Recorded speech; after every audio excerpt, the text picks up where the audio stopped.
Right? Do you have a clicker? No, no. I have to get a clicker, apparently. Good morning. I'll tell you a little bit about myself. I'm Michael Crawford. Thank you. And I'm head of data and analytics for a financial firm in the City of London. This is basically where I work. And I work with insurance companies, and most of the insurance business in the world goes through all those buildings that you see there. And it's a database business. And basically, they use data. At the moment, they use it very badly. And there's a huge opportunity in insurance for data scientists. And the next talk is a colleague of mine, Michael Cooney, and he's going to be talking a little bit about that. See if this clicker works? Sorry, yeah, you need to go back to the start. Can I go back to the start? Sorry, this is not working very well.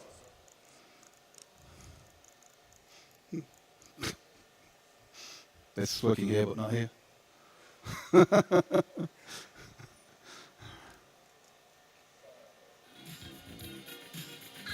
Sorry about this.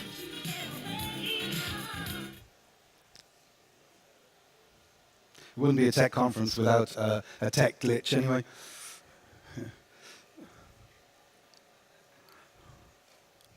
Yay! Try now?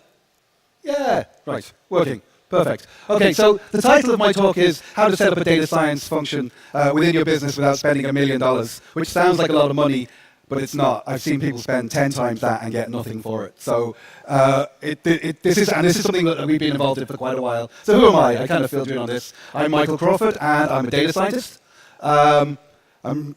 I kind of use that term lightly.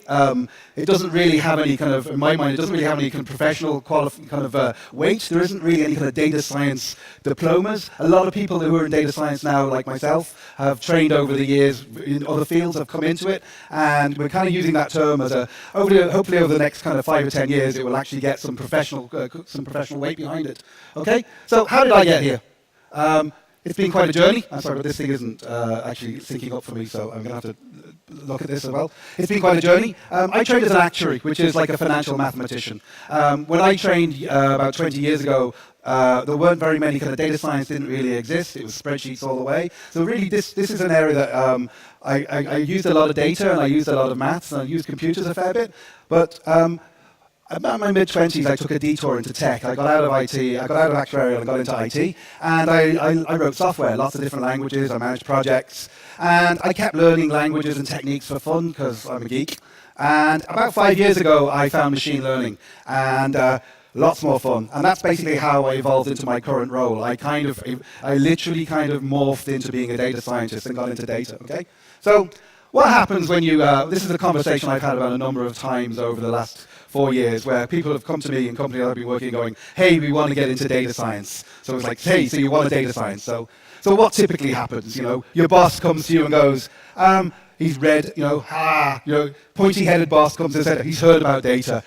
I want to get into data, we've got loads of data. And I work with insurance companies, and they do have lots of data, but they don't really use it very well. They use it in very, very rudimentary ways. So basically, what happens is they think, right, I want to get into data.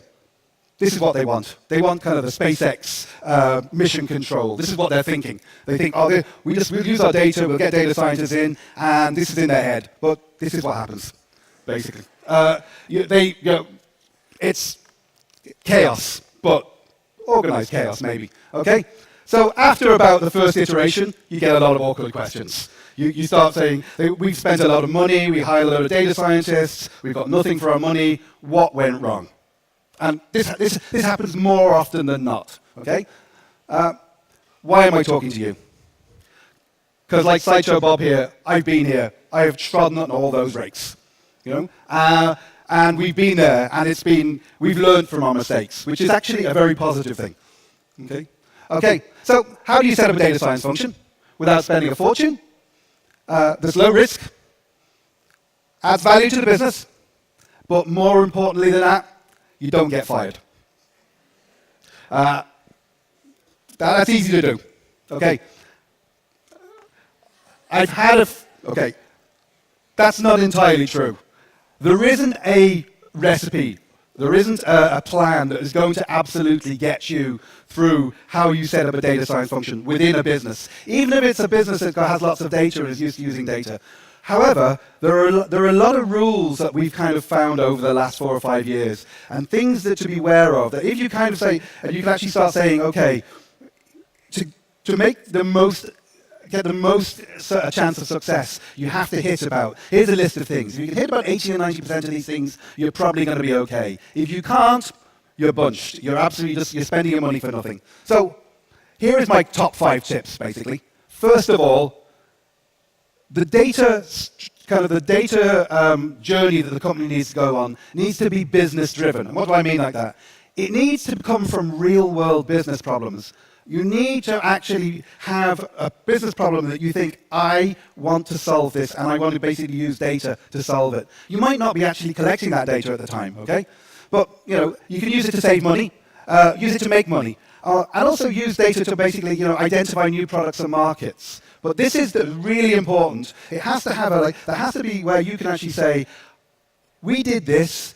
We saved this much money. We made this much money. We're now in a new market that comes in. If you're just doing data science for the sake of it, it's not going to fly. So what you tend to see, and this is, I find, is that the things that go wrong is that your boss just read an article on machine learning and wants to start, we need to be doing that. Right? That's a big warning sign. This you're going to hear a lot today. Data is the new oil. It isn't. It's a lot more complicated than that. You kind of hear that a lot. Or your boss went to a conference with tech in the title. These are all big things. They'll come back and go, we have to start doing data science. Okay? Okay? So, requirement number 2, and this, again, is very, very... If you're doing data science for a company at a corporate level, like we're dealing with insurance companies, they have boards of directors, you need the person who's basically sponsoring this kind of project or new initiative to be a senior board member, someone in the organization who has a lot of influence, has budget, can actually push things through, okay? So someone is like the CEO, the Chief Executive Officer, or the COO, the Chief Operational Officer, someone who's got an operational role in the organization, who knows how the business works, who knows how it runs, and basically has control of budgets effectively.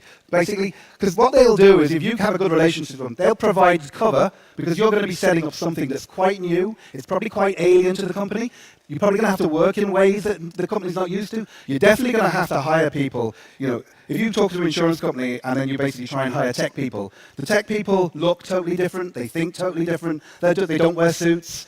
It's a very, very big change, cultural change for companies. So you also need to have a very open and honest relationship with them. So you need to be able to say things like, we need to spend X. It's going to take you this long. It's going to be this hard. We are probably going to fail along the way. And you need them to cover you. So you need to have a very open relationship. If you can do that, that's another big thing ticked off the list, okay? So beware. What I find is that, one of the things that we get, if you have a data science function that comes out of this Chief Information Officer or the CTO backed lead.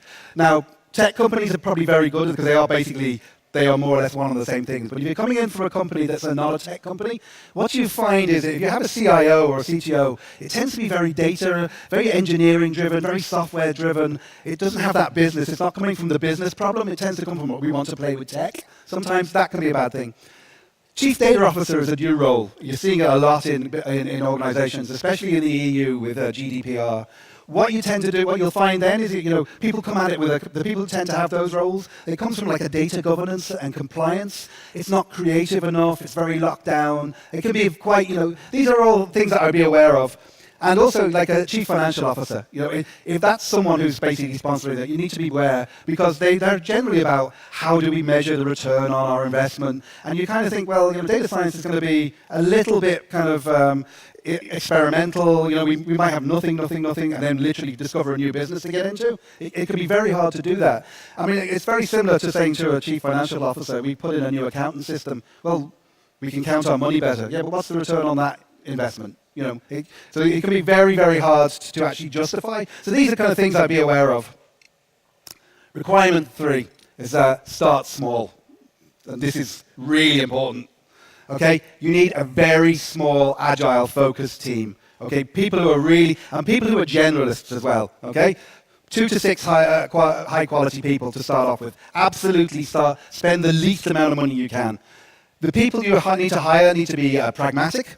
So they need to be very problem-solving, dealing with kind of like, you're dealing with people. You're going to be finding out business problems from people. You need to find out that very quickly. They need to be generalists. They need to be able to do at the start data engineering, data science, visualization, writing project plans, communicating, talking to people, evangelizing, which is, it sounds like a unicorn, and it basically is when you start off. So you also need, depending on what you're doing, you need deep business and domain knowledge. So if you're working in an insurance company and setting up, like I am, I've worked as an actuary for 20 years. I understand insurance because I've done it since I was a kid. That sort of knowledge of knowing where the simple stuff is. So I've seen a couple of occasions where data science teams have come into financial companies and they've spent months and they've come up with, we found this out, and the people on the board go, yeah, we know that already, because they just do, because it's their business. So you can end up reinventing the wheel. So these people are really hard to find, but you spend time finding them. Find a really good core team and pay them well to keep them there, and also give them a really nice work atmosphere to work in, because they are going to seed your data science department. They're going to attract the next people in. They're going to sell your company, and they're going to do the sort of work. So you really need to basically, it's almost like a startup business. You need to find the best people you can and basically give them an environment that's going to pay them well and stay. Okay? So, okay. I've actually seen this, and I had this phone call the other day, and I had it a year ago with another company in Dublin, where they said, we need to hire 50 data scientists now. We're setting up a data science operation in Dublin. We're setting up a data science operation in London. I need to hire 50 data scientists this quarter. They get recruitment consultants in who basically cannot hire data scientists because they have no idea what they do. A couple of friends of ours have started putting Pokemon characters on their CVs just to see if anyone knows the difference between Keras and Pikachu. So this is a disaster. It really is. That's what happens. If you're lucky, you've only spent £1 million. There's no governance. No one really knows what's going on. They hire people who've hired a wildly different kind of calibers of people. You get good people, you get bad people. And what tends to happen is the good people kind of realize really quickly, and they leave, and the bad people stay because they can't get jobs anymore. So you get the worst of both worlds. Okay? I call this the Walking Dead, because what happens is you have nothing for a year. We were approached about a year ago to help set up a data science function in an insurance company in Dublin that was coming in from America, and this was their business plan, and we walked away from it. They had literally a year and a half lost, and they're now getting their act together. But we told them they were going to spend a lot of money and get nowhere, and that's basically what's happened. Okay. Slowly but surely, they're getting it back on track. They've managed to hire a few people who basically are now doing things properly, but they didn't have to spend that money or spend that time. Okay. So, yeah. So that happens. If you hire initially weak data scientists, substandard data scientists, you get what you pay for. And this goes back to my previous point. You just kind of you need to get really good people. This is one of my favorite pictures of all time. This is the 1927 Solvay conference. It's basically the physics world as it was then. And there's only one woman in the picture, unfortunately, but it's Marie Curie. And she's the only one in there with 2 Nobel Prizes, so hopefully that balances it out. Requirement number 4, use the best tools that you've got, okay? And that's free and open source tools. This, to me, is a no-brainer. And probably coming from academia, if you come from academia, you use open source tools. Businesses don't at the moment. It's changing, but most standard, apart from tech businesses, don't use, okay? So it's a big issue with them. And getting R, getting them to use Unix, getting them to use AWS, Docker, you name it, all the stuff that makes your life so easy is really, really, really hard, okay? So the ability, in data science, the ability to try new tools is really, really important. In my current job, I have Azure, use Unix. If I want to try something new, I can download a Docker image of something, get Keras up and running, get TensorFlow up and running in no time, give it a rattle, give it a try, see if I want to keep it, and then maybe move it into our real system. I can do that without even thinking, without getting permission. This is really unusual. If this is the one thing I would really fight for if you're starting up a data science thing within a company. Make sure that you can do that. So fight hard for it. What we do is we write a manifesto, which is like a 2-page document going, these are the things you need to do, this, unless you can actually do this, unless you can actually do maybe 80% of the things on this list, don't do it. You're going to waste your time and you're going to waste your money. So basically, this is kind of like when you go in first day, this is what you need to do. This is what we tend to do. We tend to go in and say that, okay? So the corollary of this is basically as well, within companies, IT, the companies that I tend to work in tend to be a delivery function. They're responsible for the email working, they're responsible for the printers working, they're responsible for the plumbing of the organization. And they don't generally have a role where they're involved in the kind of R&D and tech and stuff like that. So they can be quite like, when you ask to install something, it's like, oh no, computer says no, can't do that. So you need to basically find a company, or at least try and change the way they think, where you actually have IT on your side. You're basically bringing them in. And I always make sure, it's the first thing I do when I go to a company, is find out who runs the IT department, is it a director, a partner, whatever, and make sure, go and sound them out. And if they're on side, we basically go on a journey together. If they're not, basically get out now, because you're just not going to be able to do it, okay? I don't know if I've all been here where, I've gone into a job, put it in R, and I can't install any packages, Can't install any software. Takes weeks for IT to do anything. We had a job recently for an insurance company where we had to turn it down 3 times because they would only give us a PC without any. We couldn't install anything on it at all. And they said, could you just not use Excel? We had one company and a large bank, basically wouldn't even let us touch the computers. They wanted us to tell their staff how to do data science over the telephone. It was just insane stuff, okay? That's it. Get out now while you still can. Run quickly. Okay. Requirement number 5 is encourage creativity and embrace failure, which is quite hard to hire creative people into most industries, which aren't maybe tech or design. And it's quite unusual. It's very process-driven businesses. Embracing failure is another really hard thing to do. Data science is a science. It's just that. It's experimental. Things go wrong. Failure happens. Okay? So, fail fast, fail often. We do this kind of time and time again in work. Try something very, very quickly, and it doesn't work, we throw it away. This is really alien. You're wasting your time. You're wasting your money. It's like, no, this is, the best ideas come at weird times for data science. It's highly creative. Okay? And some of the best work we've ever done happened by accident. We noticed something and went, ooh, let's go and have a look at that. Gone home, played with the data, come back, was like, do you realize we can reverse engineer the whole of the Irish Republic's social structure using the census data for nothing? At the time, a company was trying to sell us that same product for about €500,000. We did, it took us about 3 weeks. So really, really, really important to have that culture of being able to fail. It's not, be able to report failure to your boss, which goes back to having a great relationship with the people who are sponsoring the projects you're working with. You need to be able to go back and say, we messed up here, this is our plan, we're going to do this, this, and this next. Can you cover for me while we try and recover this? And that is really, really important, because it's not going to be plain sailing, okay?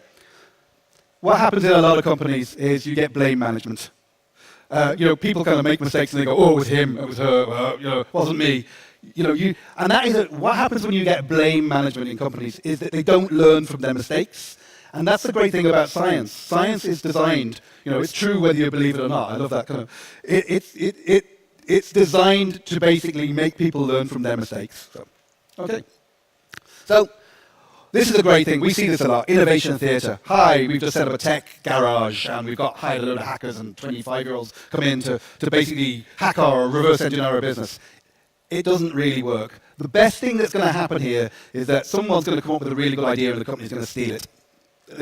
That innovation hub stuff just tends to be very, very, very kind of, here's a load of people over here doing some work for us for free.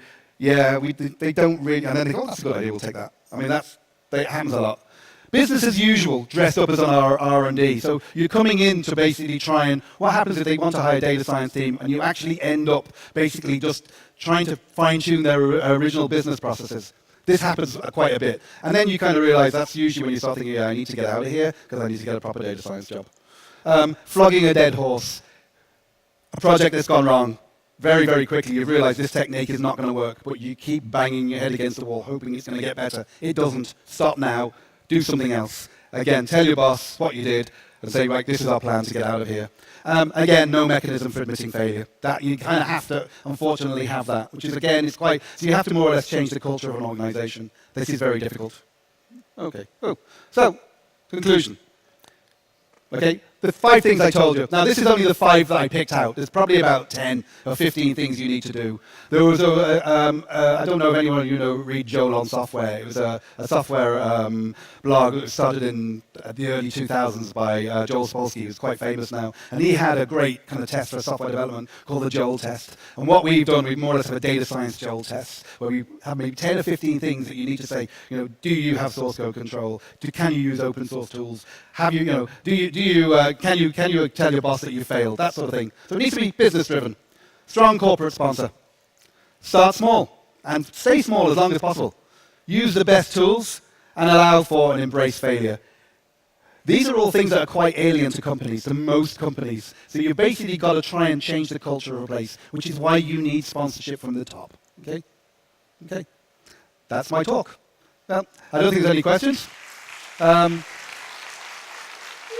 The slides are all up on GitHub, so if you want to use it, you're more than welcome to take the slides. Okay. Yeah. Thank you very much.